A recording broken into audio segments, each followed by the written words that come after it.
અગત્યના સમાચાર તો મચ્છુબે ડેમમાંથી પાણી છોડાતા અગરિયાઓને નુકસાન થયું છે। મોરબીની જીવાદોરી સમાન મચ્છુબે ડેમના 33 દરવાજા બદલવાનું કામ હાલ હાથ ધરવામાં આવ્યું છે અને તેના માટે ડેમને ધીમે ધીમે ખાલી કરવામાં આવી રહ્યો છે।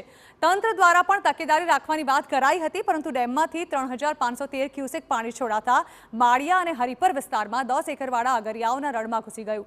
અગરિયાઓના તૈયાર મીઠા પર પાણી ફરી વળતા નુકસાન થયું છે। અગરિયાઓએ તંત્ર સામે રોષ વ્યક્ત કરીને જિલ્લા કલેક્ટર અને સિંચાઈ વિભાગને આ મામલે પત્ર લખ્યો છે।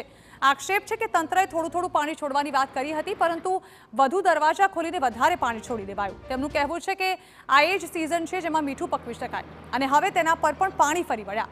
આગામી 2 મહિના બાદ ચોમાસું શરૂ થશે, તેવામાં મીઠું પકવી નહીં શકાય તો તેમના નુકસાનની ભરપાઈ કોણ કરશે? મારે લગભગ આંકડિયા વિસ્તારમાં 15-20 એકડમાં પાણી ફરી વળ્યા છે।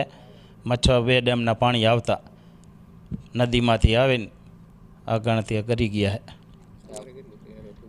અમારે 500-600 ટન મીઠું હતું, એ અત્યારે ધોવાઈ ગયું, પારાવા થઈ ગયા, નુકસાન। હવે અમારે કોઈ સિઝન રહી નહીં, 2 મહિના રહી, હવે તો ચોમાસું આવી જાય। કારખાનાની અંદર તો 700 થી 800 ટન મીઠું પડ્યું હતું, એની નુકસાની આવી છે।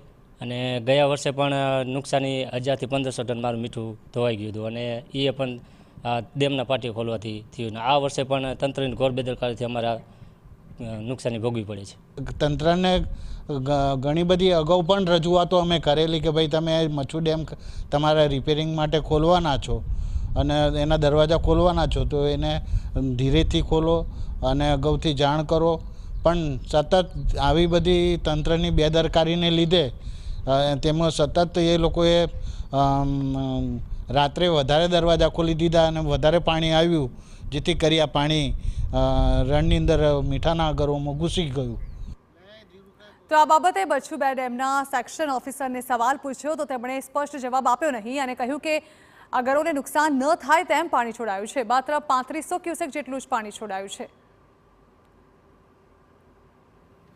એમાં આપણે મીઠાના ઉદ્યોગને નુકસાની ન થાય એના માટે આપણે ખાસ કરીને ડેમમાંથી મેક્સિમમ 3500 ક્યુસેકનો પ્રવાહ છોડવામાં આવેલો હતો। એમાં પણ આપણે મચ્છુબે ડેમની નીચે આપણે મચ્છુ 3 ડેમ આવેલો છે।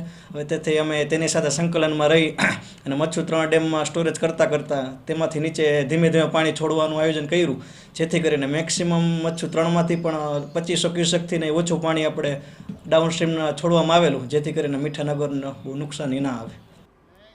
તો ઉલ્લેખનીય છે કે ગત વર્ષે મોરબીમાં ભારે વરસાદથી મીઠા ઉદ્યોગમાં નુકસાન થયું હતું। ઉપરાંત ગત વર્ષે ડેમમાંથી પાણી છોડાતા મીઠાના પાકને નુકસાન થયું હતું, ત્યારે ફરી એકવાર નુકસાન થતાં અગરિયાઓ હિટાચી મશીનથી પાળા બાંધીને પાણી રોકવા પ્રયાસ કરી રહ્યા છે। ત્યારે સવાલ એ છે કે હાલ તૈયાર મીઠાના નુકસાનની જવાબદારી કોણ લેશે?